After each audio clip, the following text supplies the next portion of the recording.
SSC 26 batch, 27 batch, 28 batch একটি summary শিখলে তোমার সবগুলো সামারি হয়ে যাবে ইনশাল্লাহ, আমি গ্যারান্টি দিচ্ছি। তো তোমার প্রথম কাজ হচ্ছে ভাইয়ার সাথে থেকে এই সামারি ক্লাসটা দেখে নাও।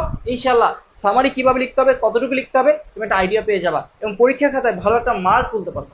চলো কিভাবে সামারি লিখতে হবে সেটা আমরা দেখে আসি। আর যারা পিডিএফ পেতে চাও অবশ্যই কমেন্টে বোর্ডের নামটা লিখবা, প্রথম কমেন্টে চেক দিবা অথবা ফলো দিয়ে দিবা। আচ্ছা দেখো এখন ভাইয়া সামারির জন্য তোমার কাছে এখানে ডেমো রয়েছে। এটা হচ্ছে কি মাল্টিপল সামারি লিখতে পারবে, এটা থেকে অনেকগুলো সামারি তুমি এখান থেকে, তোমার যদি নাও জানা থাকে তুমি যদি এটাকে মুখস্থ করে রাখো ইনশাল্লাহ এখান থেকে তোমার যে সম্পর্কে আসুক না কেন তুমি জাস্ট জায়গাগুলো বলে দিব, ওই জায়গাগুলো অ্যাপ্লাই করলে ইনশাল্লাহ একটা সামারি দাঁড় হয়ে যাবে। তো এখন একটু খেয়াল করো ভাইয়া, প্রথমত মাত্র একটি সামারি দিয়ে সব সামারি লিখবো। দেখো সামারি লেখার সহজ উপায়টা কি, দ্য প্যাসেজ ইজ অ্যাবাউট, দেখো এখানে হচ্ছে বলছে সব ঠিক থাকবে, ফ্রেম সব ঠিক থাকবে, তুমি যে জায়গাগুলোতে জাস্ট চেঞ্জ করবে, আমি বেশি সময় নিব না, যে জায়গাগুলোতে চেঞ্জ করবে সেটা হচ্ছে ব্যক্তির নাম। ভাই এই যে ব্যক্তির নাম, এই ব্যক্তির নামের জায়গায় তুমি চেঞ্জ করবা ব্যক্তির নাম।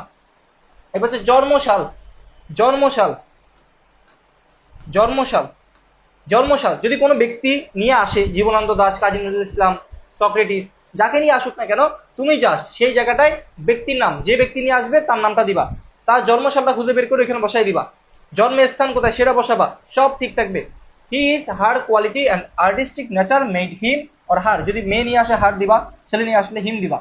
He is her way of life, he or she had completed his her education, অর্থাৎ সে যদি শিক্ষা নিয়ে কোনো তার হচ্ছে গিয়ে সম্পূর্ণ করে, তাহলে সে এমএ পাস করছে, পিএইচডি করেছে, যাই করেছে না কেন শিক্ষা জীবনে, তুমি চেষ্টা করবা যে শিক্ষা জীবন সম্পূর্ণ কোথায় করেছে সেটা তুমি লিখে দিবা। আচ্ছা he she attended some famous and old institution like as, শিক্ষা সম্পূর্ণ করার প্রতিষ্ঠান, সে কোন জায়গা থেকে শিক্ষা সম্পূর্ণ করেছে সেটা দিবা, আগেরটা স্থান দিবা। বুঝতে পেরেছো?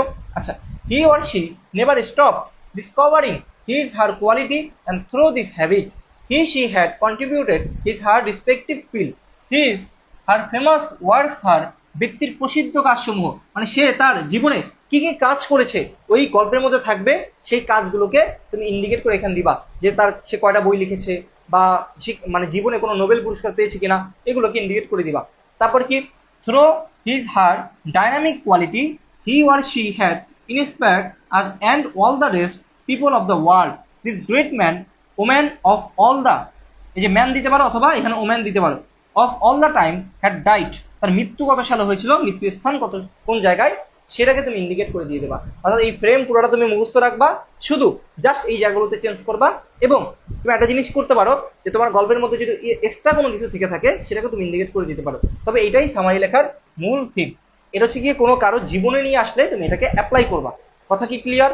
তো চলো এরপরে ভাইয়া এই যে আরেকটা সামারি, যেটা হচ্ছে প্যাসেজ সামারি। যদি কোনো প্যাসেজ নিয়ে আসে, হ্যাঁ জীবনী না, কোনো প্যাসেজ নিয়ে যদি আসে তখন তুমি কি করবা? প্যাসেজ নিয়ে আসলে ভাইয়া এই যে এই ফ্রেমটা মনে রাখবা, এখানে যা ফ্রেম আছে সেটাকে মনে রাখবা।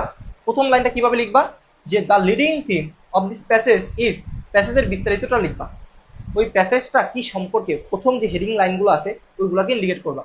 দ্বিতীয় লাইনটা কি হবে, obviously it is of fascinating and gripping issue which can not go without hour deep attention, এটাকে ইন্ডিকেট করে দিবা।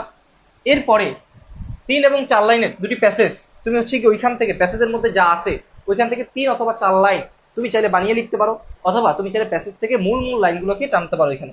বুঝতে পারছো?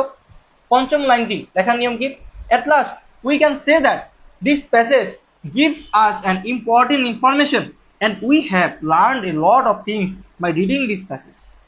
তো শেষ, দেখছো কতটা সহজ না ভাইয়া? 10 মার্ক, হ্যাঁ যেখানেই যত মার্কস হোক না কেন তুমি এটা দিতে পারলে ইনশাআল্লাহ এখান থেকে তুমি ভালো করে 8 মার্কস তুলতে পারবে, 8 মার্কস পাবে। বুঝতে পারছো?